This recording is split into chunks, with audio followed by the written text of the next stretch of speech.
มวยออกแล้วให้แค่ทำไมป่าถ้าก็สั่นยูตะชาเนี่ยออกวังหลังนะวังโมนี่วังหุ่นอีสตางค์วังกันร้อนวังกันงามวังกันตะริ้วควายจนน่าจะเสงลังแล้วนี่อยู่ในน่าเลื่อนตั้งน่าเอาเลื่อนแกน่ะอยู่ทำไมมูวังเลื่อนแกสั่นคุ้นบังเลยพอมูโรยูแกนี่ไม่พนังสั่นมูเนาะน้าไปเล่นนารามาทำการเล่นโอโดเล่นเอาลูเพเดเพเอาลูเบ้งเนี่ยเดี๋ยวก็สั่นมูเสียงทูเล่นเพเราก็สั่นมูกันจีแจก็สั่นมูสีจานเนาะก็สั่นมูเล่นเพแค่ไปมวยได้อยู่อยู่เรื่องซีเมล่าเรื่องนะโยเนี่ยโยไอ้ถุงโตติไอ้อยู่เยบุ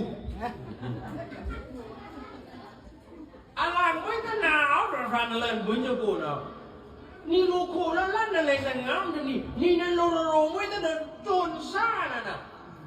ไหนยืมเงินน้ำได้ไหมได้ยืมต่อในน้ำน้องน่ะสีชงเอาเนี่ย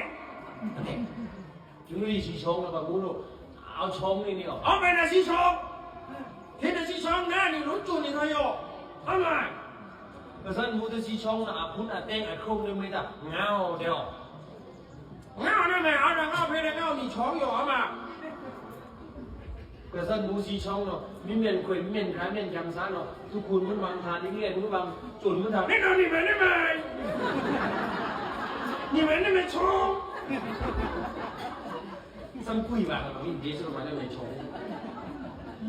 สีชงก็ไปสีตะข้าวตะบังนะคนเท่าเลยแต่เล็กนั่นจะว่ามูนอะไรเวลาแต่ชิ้นแค่นี้นั่นนี่จะเตะต่อนั่นเล่นแต่งามดูมีระวังลำระวังว่างมันฟังอ่ะแล้วหล่นกันแล้วก็ไม่แก่สู้นาซาบางซาพวกหล่นชมนี่หล่นลีลาแต่พวกปายาแล้วโดนในจุดสอยปายาโดนเนต้าทำไมเลยแต่สิเราก็สักมูเนาะโดนเนคือมือโดนเนคือผ้าอะไรไม่เลยจุดสาวเนาะคุยโดนเนบาตาโยนเนี่ยนี่เลยขนาดฉันไม่โม้กูละเด้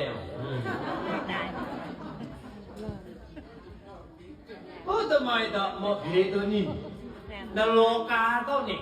ชูรีเดฟังกูรู้โลกาโกอยู่เนาทาระเข่งเอ็นเท่าแต่จืดโลกาโกเนาทาระยังเอ็นเท่าแต่จืดมั้งครับเว้ยโลกาเตเนา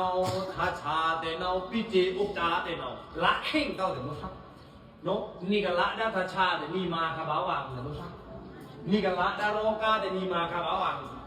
นี่ก็ละด้าอุจาแต่นี่รู้คาบานี่เบนจนเป็นจักรคาบาแต่มั้งครับเว้ย